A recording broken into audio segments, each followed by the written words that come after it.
buenos días a todos.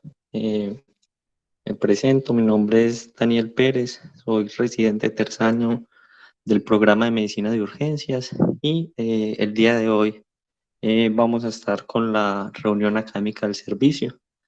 Se trata de un caso clínico que iremos resolviendo y al final pues habrá unas preguntas relacionadas con el mismo, de las cuales hicieron una revisión de tema. Agradezco de antemano al doctor Juan Manuel Robledo, urgentólogo, y quien fue mi asesor para plantear esta charla y las preguntas que vamos a compartir con ustedes. Entonces tenemos en el caso clínico a un hombre de 62 años, él es natural y residente en la ciudad de Medellín, es mecánico, casado, tiene un hijo y previo al inicio de su cuadro era completamente independiente para las actividades básicas y avanzadas de su vida diaria. Se presenta al servicio de urgencias a las 7 de la mañana con un cuadro que nota un inicio a las 5 de la mañana, dado por debilidad que le impidió levantarse para ir al baño. La esposa, además, cuando notaron esto, vio que tenía desviación de la comisura labial y lo notaba disártrico. Por eso decidieron consultar al servicio de urgencia. La última vez que el paciente fue visto en condición neurológica basal, que era completamente normal, fue a las 12 de la noche cuando se fue a acostar. Niega que previo a esta sintomatología hubiese presentado cefalea o hubiera tenido eventos previos similares a este. A la revisión por sistemas, el paciente niega la presencia de tumores conocidos en el sistema nervioso central, no ha tenido funciones en sitios no compresibles, no consume ningún tipo de medicación anticoagulante, no ha tenido accidentes cerebrovasculares previos y niega sintomatología respiratoria o contacto con pacientes tanto confirmados como sospechosos para COVID-19. Como antecedentes personales positivos para este caso, hay una mención de una arritmia cardíaca que tiene una historia clínica que presenta, donde describen entre comillas unas extrasístoles sintomáticas sin un diagnóstico pues, claro conocido. Antecedentes de dislipidemia, de hipotiroidismo, una hemorroidectomía por la parte quirúrgica y un consumo activo de cigarrillo, un consumo de 20 cigarrillos al día que mantiene desde aproximadamente los 8 años de edad. La medicación que toma a casa es atorvastatina y levotiroxina, no tiene otros farmacológicos ambulatorios. Al examen físico de ingreso se encuentra un paciente con unas cifras tensionales de 200-135, una frecuencia cardíaca de 98, respiratoria de 19, saturando 98%, oxígeno ambiente, un Glasgow 15/15, un peso de 65 kilogramos y una glucometría de 102. El examen físico general, no hay alteraciones mayores, no encuentran estigmas de trauma en la región craneana, un cuello que es móvil, no identifican masas ni soplos, la auscultación cardiopulmonar es normal, no hay trabajo ni esfuerzo respiratorio aumentado, el abdomen es blando, no presenta dolor, no se identifican megalias, no hay edema en las extremidades de este paciente y conserva una buena perfusión, un buen llenado capilar sin frialdad, pulsos distales presentes y simétricos en forma bilateral. Para el examen neurológico, que es donde encontramos hallazgos importantes para esta enfermedad actual, vemos que tiene una escala de coma de Glasgow de 15/15, una apertura que es espontánea, habla coherente y está orientado en las 3 esferas y realiza una movilización espontánea de las extremidades. Encuentran con pupilas isocóricas normorreactivas, una sensibilidad, una hipoestesia en la hemicara izquierda asociada con parálisis facial también izquierda, una disartria grave sin afasia, documentan reflejo de la deglución alterado, el reflejo nauseoso está presente, conserva la movilidad de los hombros y cervical.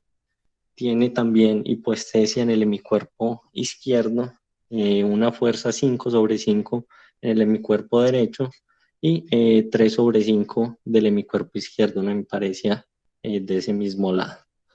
Se encuentra también con lateropulsión hacia el lado izquierdo, disdiadococinesia, dismetría, sin movimientos anormales en reposo ni fasciculaciones. Hacen en ese contexto un cálculo de el puntaje de NIHSS que les da de 9 puntos. Entonces, para este punto, le pido el favor a alguno de los compañeros residentes si me ayuda como cómo sería ese abordaje inicial de este paciente, cuál considera que es la impresión diagnóstica que tiene y si solicitaría algún estudio o indicaría alguna intervención en este caso. Dani, soy Sergio Muñoz. Pues Chacho, ¿cómo estás? bien, bien, man. Lo primero es que pues tenemos un síndrome neurovascular que no tenemos claro tiempo de evolución, pero sabemos que lleva más de 4 horas y media. Yo pensaría que pareciera ser un SB de fosa posterior, pues tiene datos de circulación posterior que pudieran orientar pues como la diadeococinesia a que el compromiso estuviera en circulación posterior. En ese orden de ideas y con las horas de evolución que lleva más de 4 horas y media, yo le pediría de entrada una resonancia a este paciente, buscando no solamente que pues tiene mejor caracterización de la parte de la circulación posterior, sino que en caso de que fuera circulación anterior, por el tiempo de evolución me permitiría ver mejor los hallazgos, incluso pues si hay como datos que sugieran un vaso grande. Y en cuanto a la intervención, en este momento, pues realmente sería hacer primero la imagen para yo poder diferenciar si estamos en un contexto hemorrágico o isquémico, que la presión arterial la manejaría dependiendo de eso. Muchas gracias, Checho, ahí por los comentarios. En ese contexto y el paciente pues que llegó en ese momento a presentarse al servicio de urgencias, sí se decidió solicitar una neuroimagen. Para ese momento fue una tomografía simple.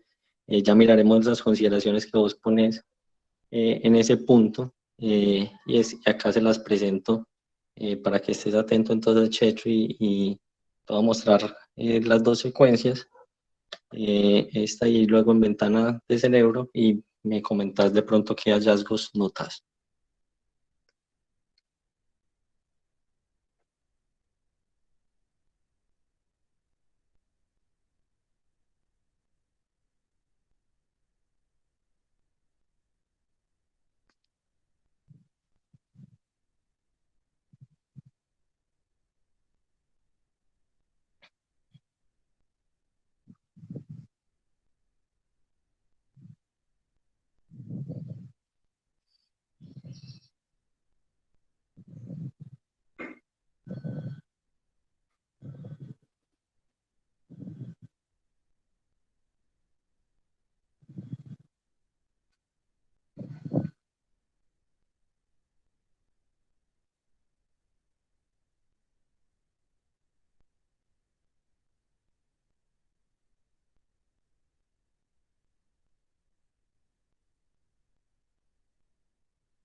Acá te pongo, Checho, la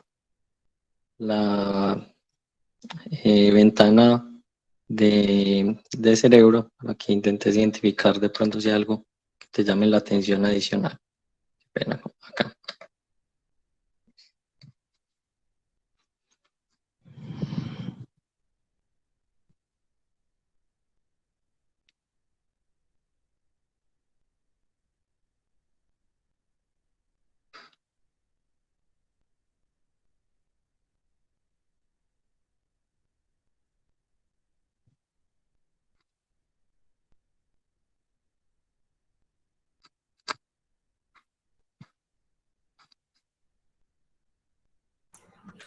Dani, pues yo lo que logro ver ahí, pues primero no le veo como zonas claramente de isquemia. pero me llama la atención que se ve mucha calcificación o enfermedad aterosclerótica de la circulación posterior, y lo otro es este defecto que parece ser desde la carótida interna del lado derecho, que se extiende, no sé si hasta la cerebral media o la comunicante, pues eh, no sé, pareciera pues como está dilatado, pareciera que fuera como un aneurisma ahí de esa zona, pero no le veo zonas de sangrado, pues que es importante, o sea, pareciera que tuviera un aneurisma, pero no está sangrando como tal. Perfecto, entonces, resumiendo, no le notas lesión hemorrágica aguda en el momento, primer punto fundamental, y tampoco una lesión claramente isquémica, pues no la notas tampoco en el momento. Con ese paciente allá en el tomógrafo, que vos lo fuiste a acompañar a hacerle esa imagen, a ver qué decisión tomaba, ¿lo devolvemos por urgencias o deseas hacerle en ese mismo momento que lo tenés allá algún otro estudio? Dani, yo insisto con la resonancia, yo le haría una resonancia en este momento. Perfecto, listo. Lo que tenemos disponible ahora y lo que decidieron en ese momento, la verdad, el paciente fue solicitarle una angiotomografía. Acá te voy a mostrar los cortes, de pronto nos da una ayuda con ese planteamiento que vos haces de la lesión aneurismática y ya los miramos.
Voy a...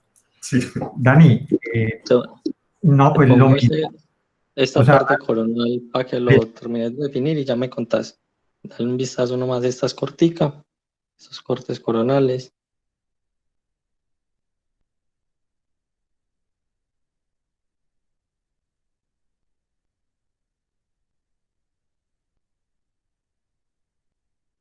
Listo, Checho, contame entonces si ahí le viste algo nuevo o si consideras lo mismo que estabas viendo ahorita. pues Dani, claramente se ve pues un aneurisma, eh, sí creo que es la carótida, la interna del lado derecho, pero también se le ve algo pues en circulación. Es que pareciera que fueran varios vasos los que están dilatados, pero grande, grande la carótida. Insisto, no le veo zonas de hemorragia, y tampoco le veo defecto como isquémico. Perfecto, Checho, muchas gracias por los comentarios pues, que nos haces para este caso. ¿Sabemos cuánto mide la Entonces, aneurisma, Dani? ya te doy ese dato. Listo. Muchas gracias, Checho. Entonces, para ese momento, con esas imágenes tomográficas, los hallazgos que se obtuvieron, como dice Sergio, es que presentaba una dilatación aneurismática fusiforme que comprometía tanto la vertebral izquierda en su segmento distal e incluía la arteria basilar.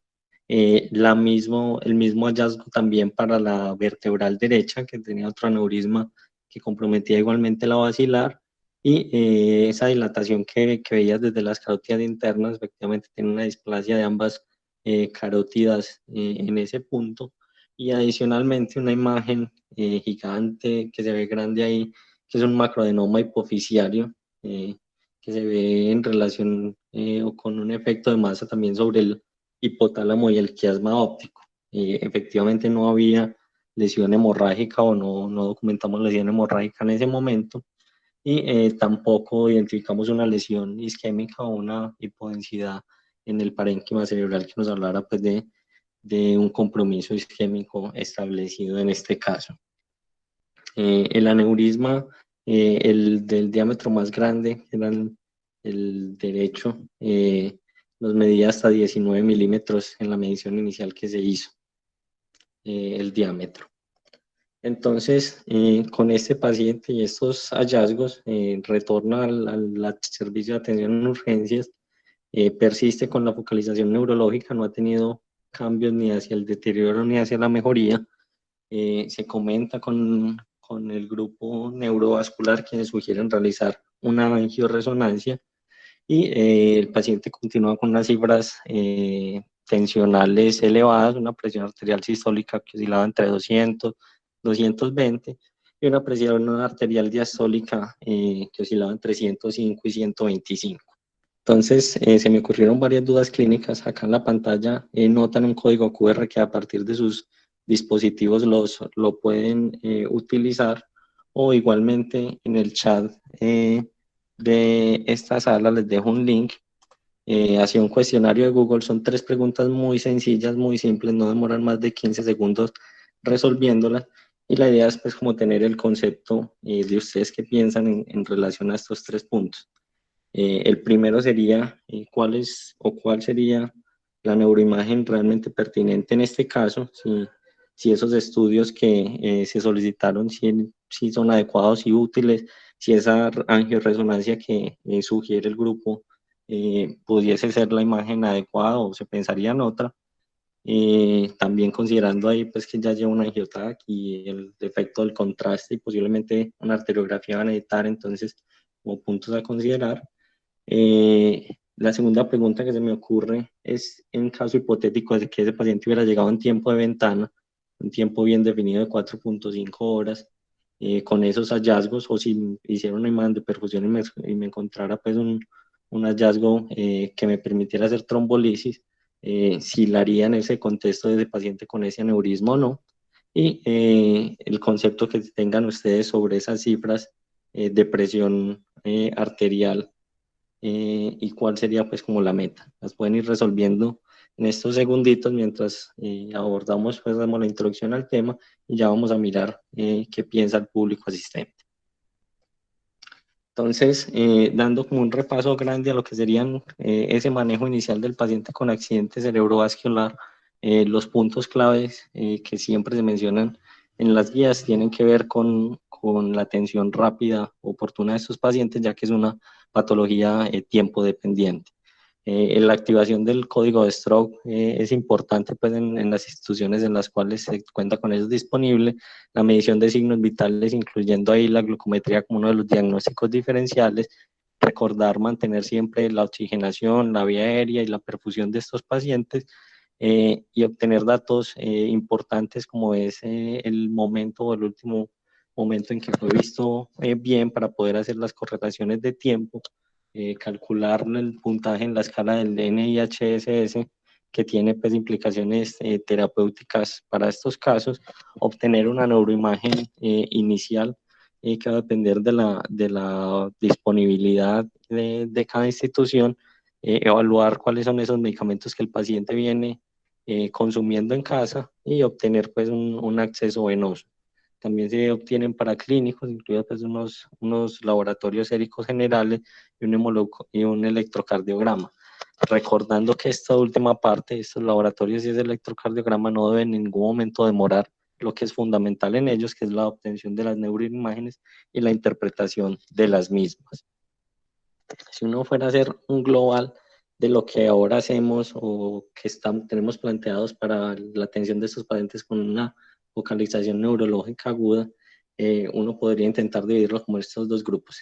Pacientes que se presentan las primeras 4.5 horas del inicio de los síntomas, ese paciente se le hace una imagen cerebral, se calcula el niche, y la idea de esta imagen es descartar un sangrado agudo. En ese contexto, si uno no tiene una lesión hemorrágica y tiene un NISH por encima de 6, y no hay sospecha de un compromiso vascular proximal, uno estaría indicado iniciarle la trombolisis. En caso de que se sospeche ese compromiso vascular proximal, se inicia la trombolisis y se toma una imagen pues, que nos permita ver la vasculatura en ese punto. Cuando ya se obtiene esa imagen, pues uno debería evaluar si tiene un compromiso en circulación, una oclusión en la parte de la carótida distal o en la cerebral media en su porción proximal, y con eso definir si va a trombectomía mecánica o se queda con la terapia ya instaurada. Caso diferente para el paciente que se presenta con más de 4.5 horas y hasta las 24 horas, donde los estudios van a variar. Vamos a requerir igual descartar inicialmente lesiones hemorrágicas, pero luego evaluar la parte angiográfica y evaluar la perfusión podría ser a través de estudios tomográficos como de resonancia. En ese contexto, lo que buscamos es evaluar lo mismo, oclusiones distales en la parte de la carótida o proximales en la parte de la cerebral media, y tenemos dos opciones. No hay obstrucción, se evaluaría el mismatch en esos estudios de perfusión. No hay un mismatch adecuado, pues no hago más intervenciones, ya está establecido. Si hay un mismatch que sea adecuado, debería considerar la trombolisis intravenosa. A diferencia de cuando encuentro ya una oclusión proximal, comparo con los hallazgos en el TAC simple, si hay, que me ayuden a ver si hay una lesión ya establecida a partir de la escala del aspect. Si es menos de 6 horas de evolución y tiene un aspect por encima de 7, es un paciente que puede ser beneficiario de trombectomía mecánica, y en el caso contrario de que ya lleve más de 6 horas de evolución, se pasarían a los estudios de perfusión para definir si se beneficia o no de trombectomía mecánica. Este sería pues como el algoritmo en el que recopilamos el manejo actual de CSB isquémico. Como intervención de nosotros desde urgencias o especialistas en urgencias, la trombolisis es quizás de la herramienta que vamos a tener en la mano para colaborar en los desenlaces neurológicos y funcionales de estos pacientes. Por eso la debemos conocer ampliamente. Recordar que el medicamento de elección es el alteplasa, una infusión de 0.9 miligramos por kilo, que se pasa el 10% en bolo y el resto para una hora. Es un paciente que requiere una monitorización estrecha y debería estar en UCI en las primeras 24 horas de la administración de esa trombolisis, vigilando obviamente cualquier signo que nos hable de complicaciones relacionadas con el tratamiento o con la misma evolución de su patología neurovascular. Hacer un control adecuado de las cifras tensionales, manteniéndolas por debajo de 180, 105, y con este esquema de medición no invasiva en los casos que sea adecuado, que ya está establecido pues por las guías. Evitar el paso de sondas, de tubos, de catéteres mientras no sean necesarios en estos casos, y hacer un control imaginológico luego de el manejo farmacológico, generalmente 24 horas después de iniciado el mismo. Eso como las generalidades grandes de lo que es el manejo del accidente cerebrovascular. Ahora centrándonos en las dudas que se generaron, pues lo primero que quiero mostrarles es saber qué opiniones encontramos en ese formulario que les acabo de ver. En la primera pregunta, que es cuál neuroimagen necesitarían o considerarían en ese caso, la mayoría hubiera solicitado TAC, angioTAC, 33%, la resonancia contrastada, 40% la hubieran considerado útil, un poquitico menos útil el TAC de perfusión, el que menos vemos acá que hayan elegido. Para la pregunta de trombolisis están bastante divididos. 46% sí realizaría trombolisis en caso de presentarse en tiempo de ventana, y 53% no lo haría.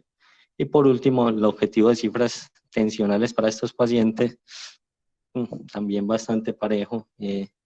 La que más respuestas tenemos acá, 33% para menores de 220, 120 en relación a ACV isquémico. Otros irían por la meta de trombolisis, 26%, 185, 110, y algunos considerarían manejar presiones sistólicas por debajo de 160 en este caso. Hay otras opciones que nos ponen ahí de disminuirle el 10 al 20% en las primeras 2 horas, sería como lo que vemos en la opinión del público en este momento. Entonces, la idea, o es otra de las cosas que creo que nos va a ayudar, es esto mismo. Veo que hay variedad de opiniones y por eso mismo se suscita la duda clínica, pues con esos interrogantes que quizás no es lo que habitualmente mencionan las guías o tenemos con mayor claridad. Entonces, lo primero sería responder la utilidad de las neuroimágenes en la parte del abordaje del accidente cerebrovascular. Es fundamental saber que el tratamiento pilar pues, para esta parte es la reperfusión, que se puede hacer a través de trombectomía o de trombolisis intravenosa o combinada. Y que ha cambiado en los últimos años, gracias pues más que todo como a estos estudios que les menciono, les resumo acá los grandes, de FUSE 3, donde dijo que pacientes podían ser candidatos a trombectomía incluso hasta 16 horas, ampliando ese rango de 6 horas previo, el Down que se fue hasta 24 horas, y para la trombolisis intravenosa, los estudios del Wake Up y del STEM nos abrieron la posibilidad de analizar si los hallazgos por imágenes podrían ser útiles para trombolizar a pacientes que lleven un tiempo desconocido o ACV desde el PERTAR, o incluso pacientes que lleven con instauración de los síntomas de hasta 9 horas. Entonces siempre ha habido como un cambio y ha empezado a introducirse un montón de neuroimágenes. ¿Cuál es como ese armamento que tenemos y cuáles serían como las situaciones en las que, no, qué beneficios nos buscaríamos con ellas? Tenemos la tomografía simple, que es el pilar inicial en muchas de las instituciones, y esto debido a la amplia disponibilidad que se tiene. Nos ayuda a descortar eventos hemorrágicos, nos ayuda a ver lesiones isquémicas que ya pueden estar establecidas o algunos hallazgos imaginológicos tempranos en el accidente cerebrovascular. El angiotac, otra de las herramientas posibles, pues ya nos va a dar la parte vascular, la anatomía vascular, nos va a ayudar a buscar oclusiones proximales que se puedan beneficiar de trombectomía mecánica, y también nos puede dar hallazgos de la vasculatura extracraneana. Hay algunos estudios que muestran también su utilidad en relación a cómo es la colateralidad y la irrigación de esa zona de penumbra, donde podría también tener algunos hallazgos importantes. Por la parte de la resonancia, en el estudio como tal es la que mejor sensibilidad tiene para identificar ya la lesión isquémica como tal. Se ve adecuadamente en las imágenes de difusión, donde se podría establecer cuál es el core isquémico. Además, en las secuencias del FLAIR uno podría identificar esa zona de penumbra y hacer como ese mismatch teniendo estas dos secuencias, y también en caso de que se utilizara en forma inicial, es buena identificando la hemorragia, incluso los microsangrados. Entonces nos podría ser de utilidad también para descartar eventos hemorrágicos, y podría ser una opción de primera línea dependiendo, insisto, de la disponibilidad de los servicios.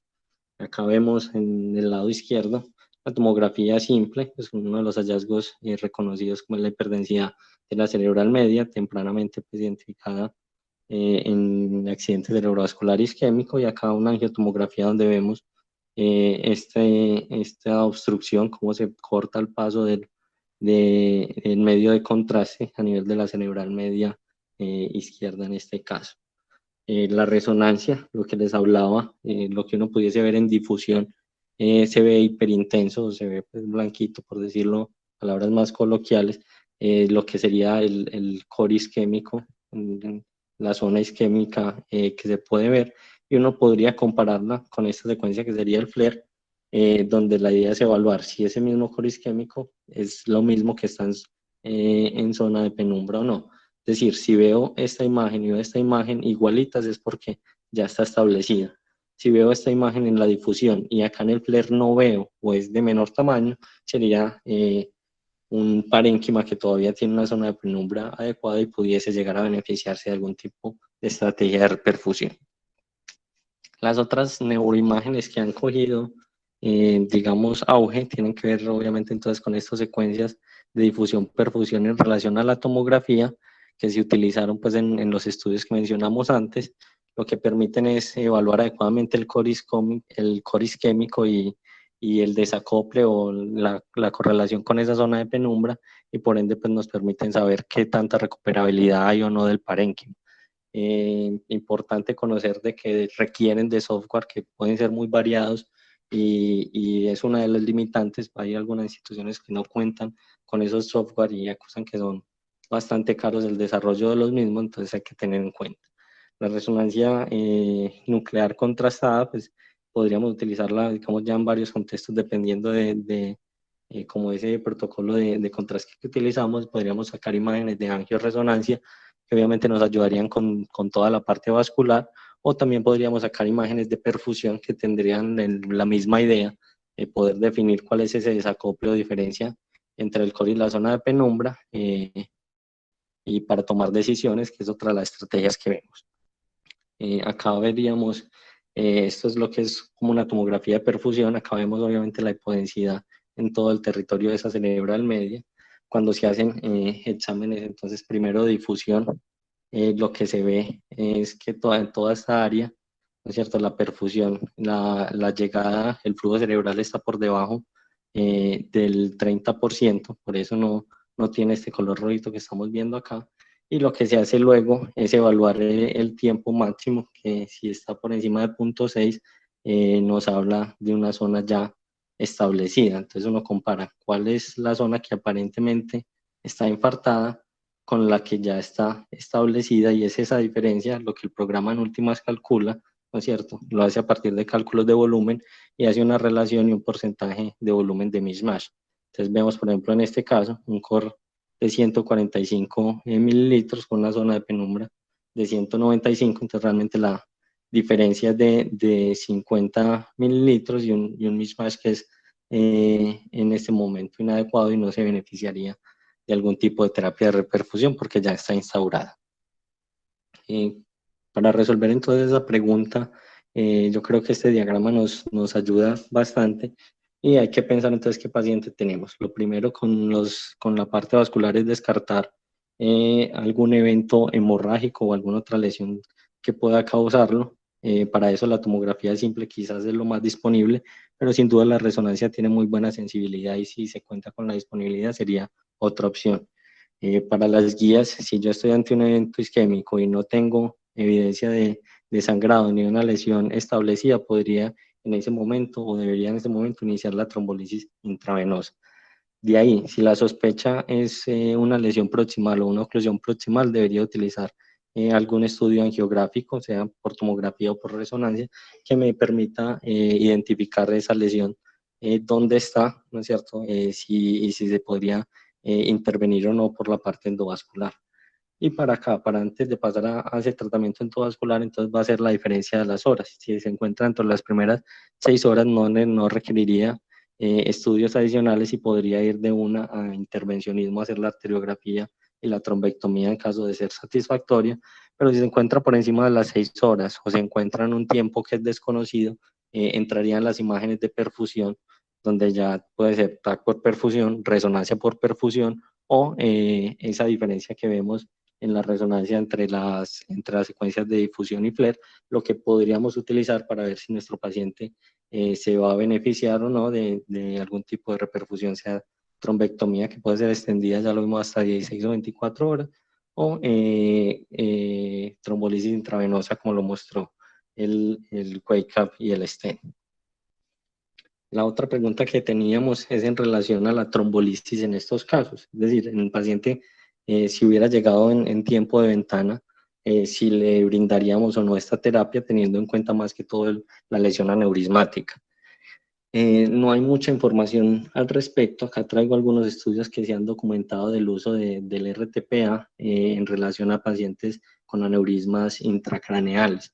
Si uno ve, son todos estudios retrospectivos. Este, por ejemplo, como ya digo, que es de los más grandes, y hablo de 172 pacientes, pero 172 donde solo 8 tenían aneurisma y 164, digamos, eran el control. Fueron pacientes que recibieron trombolisis y que en forma retrospectiva se analizaron si tenían imágenes vasculares o no. ¿Qué notamos en ellos? El sangrado que presentaron Cuando había lesión aneurismática era del 14% y cuando no había lesión aneurismática era del 4.2%, para un total pues, de 3 pacientes de esos 8 y de 32 de esos 164 pacientes en cualquier tipo de hemorragia. Y para hemorragia sintomática, que es la que quizás más nos interesa, un solo paciente de los 8, que representa ese 13-14%, y 6 pacientes en el grupo de sin aneurisma, que representa ese 4%.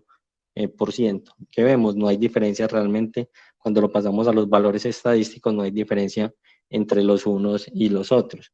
Obviamente ese porcentaje pareciera bastante alto, pero pues tenemos que tener en cuenta que para un N de 8, pues tener 1 o 2, básicamente ya vamos de entrada con cambios que si lo miramos rápidamente pudieran ser bastante altos. En ese mismo estudio, cuando analizaron esos 8 pacientes, cuáles eran las lesiones aneurismáticas que tenía, la única que sangró, vemos acá, a tener en cuenta ese tamaño de 26 milímetros, que si comparamos ahí mismo con el resto que no sangró, definitivamente la que le seguía en tamaño era de 4.5, una diferencia bastante grande en esos diámetros. Este es, digamos, la recopilación de los estudios o de los observacionales que hay al respecto. Como les dije, no son muchos, son 4 reportes que tenemos hasta el momento disponible, para el momento que se hizo esta revisión. Y lo que uno ve es que realmente los pacientes, la cantidad de pacientes es bastante baja, en el mejor de los casos, hasta 22 pacientes con aneurisma. Cuando vamos a ver la hemorragia intracerebral sintomática, presentando solo uno de los pacientes en cada uno de los casos, con porcentajes que iban entre el 10 y el 12.5%, comparando con los pacientes que no tenían aneurisma, vemos pues, diferencias de porcentaje de 3.7, de 1.1, que vuelvo al mismo punto, pues la cantidad, el N en estos estudios de todos los que no tenían aneurisma eran mucho más grandes, pero cuando hacían la asociación estadística se daban cuenta de que no había realmente una diferencia significativa desde el punto de vista pues, epidemiológico. ¿Qué concluimos realmente con esta poca evidencia o cuáles son las recomendaciones que uno encuentra? Estas son las guías de la AJA para el año 2019, la actualización que hacen, y ellos anotan específicamente en estas aneurismas que no están rotos, que uno podría considerar realizar la trombolisis en estos pacientes, siempre y cuando sea una lesión aneurismática pequeña o moderada, definida como menos de 10 milímetros. Basados más que todo en esos reportes retrospectivos que les acabé de montar.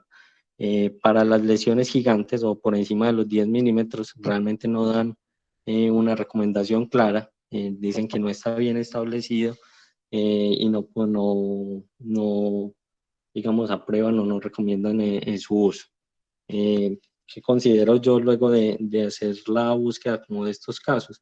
Definitivamente el tamaño es lo que uno nota que marca la diferencia entre quienes, digamos, tuvieron el sangrado y quienes no, y me acogería a esa sugerencia que hace las guías de considerar ese punto de corte de 10 milímetros al momento de definir si hacer trombolisis o no en un paciente que ya tenga esa lesión aneurismática no rota.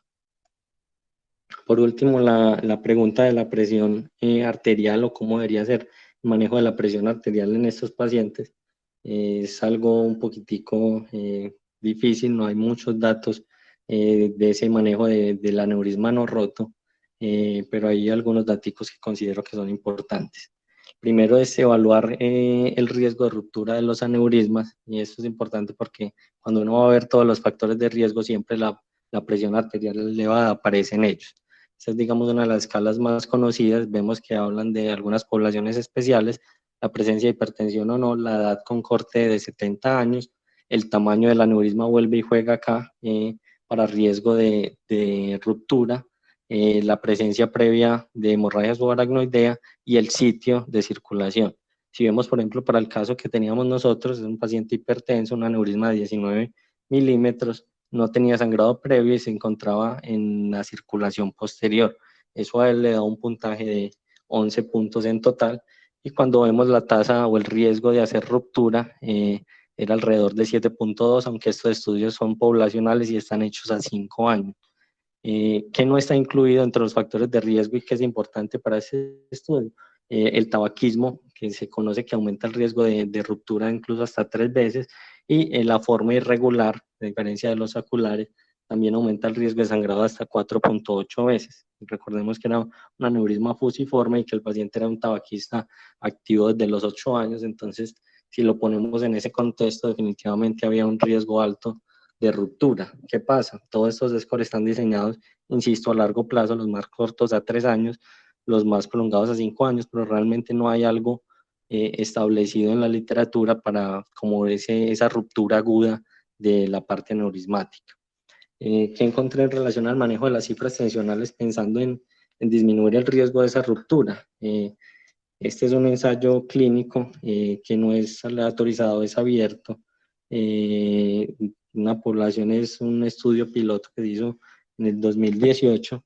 Básicamente lo que ellos quisieron mirar era el efecto de usar la eplerenona para controlar cifras tensionales en esos pacientes que tenían una lesión aneurismática no rota. Lograron un total de 88 pacientes y lo que vieron grande o importante es, lograban el control de cifras tensionales con el medicamento y en aquellos casos de aneurismas que medían menos de 9 milímetros, vemos que no presentaron ni ruptura ni crecimiento. El crecimiento era definido por un aumento más de 2 milímetros en 12 meses y lo mismo la mortalidad o la ruptura se midió también a los 12 meses y ellos encontraron entonces que al controlar esas cifras tensionales no tenían o no presentaban ningún evento de ruptura ni de crecimiento. Pero cuando el aneurisma ya medía más de 10 milímetros, entre 10 y 24, el riesgo de ruptura era de 13% y el riesgo de crecimiento del aneurisma también aumentaba, incluso presentándose hasta el 26.3% de los casos. Insisto, también es un estudio que tiene que ver con el manejo crónico. Ellos mostraban pues, que el uso del medicamento lograba reducir las cifras tensionales en estos pacientes, tanto sistólicas como diastólicas, hacia la normalidad. No tenían ese crecimiento, pero sí deja muchas dudas, pues de entrada el diseño propio del estudio, pues aunque sabemos la intención que tenían, posiblemente no es fácil hacer un RCT controlado y con todas lo estricto de la epidemiología, pero obviamente con ese tamaño de muestra que es pequeño y con ese diseño no es un sustento, digamos, muy fuerte en la parte epidemiológica. No encontré como realmente mayor cosa en relación a ese uso de antihipertensivos en aneurisma no controlado o en aneurisma no roto.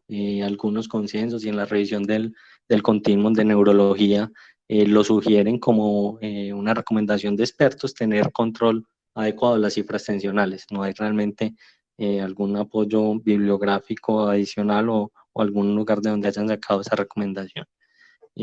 Buscando encontré este otro artículo que quizás me pareció que tenía algunos datos que podríamos extrapolar y que tenía que ver con en pacientes que ya habían presentado un evento hemorrágico agudo, se había documentado una lesión aneurismática, se había llevado a control de la misma, pero en el estudio angiográfico habían encontrado que había otras lesiones aneurismáticas que no estaban aseguradas en ese momento y el paciente durante su estancia o su vigilancia presentaba signos de vasoespasmo y ellos los llevaban a hipertensión, ¿no es cierto? Dentro de las estrategias que planteaban en ese centro, le manejaban la hipertensión, la hipervolemia.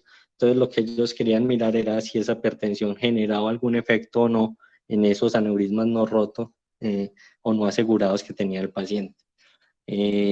Vemos acá en el grupo 1 en una cantidad que eran 41 pacientes y 71 aneurismas en total, y para el grupo 2 este es el grupo en los que no hubo ruptura de aneurisma y el grupo 2 en los que hubo ruptura, que fueron un total apenas de 4 aneurismas. Volvemos al mismo problema de la cantidad del N o de la cantidad de la muestra de los pacientes, pero lo que quiero mostrarles es generalmente lo que uno ve es que hay un mayor tamaño en el diámetro de los pacientes que terminan con ruptura. Lo mismo acá, aquellos pacientes que terminan con ruptura versus los que no estaban rotos, el diámetro es lo que más uno nota diferencia de entrada Y además del registro que hicieron ellos propios, intentaron hacer la sumatoria de los reportes de caso, de los registros regionales previos que tenían. Encontraron pues estos otros estudios con una muestra total de 155 pacientes, y aunque en cada uno en la presencia pues del sangrado en aneurismas no asegurados asociados a hipertensión era poca, uno hace algunas asociaciones o empieza a ver unas asociaciones. En esta, por ejemplo, que solo fue un paciente, vemos que tenía cifras tensionales históricas de hasta 150. En esta, que es donde más hubo, que fueron 3 pacientes, de alrededor de 160. En esta, que también hubo una ruptura de cifras tensionales máximas, que fueron 372,25. ¿Qué ve uno? En todos esos casos donde hubo ruptura, que ellos muestran ruptura, pues siempre hay unas cifras tensionales algo elevadas que podrían estar en asociación, aunque realmente pues no hay la cantidad de muestra como para hacer esa determinación epidemiológica.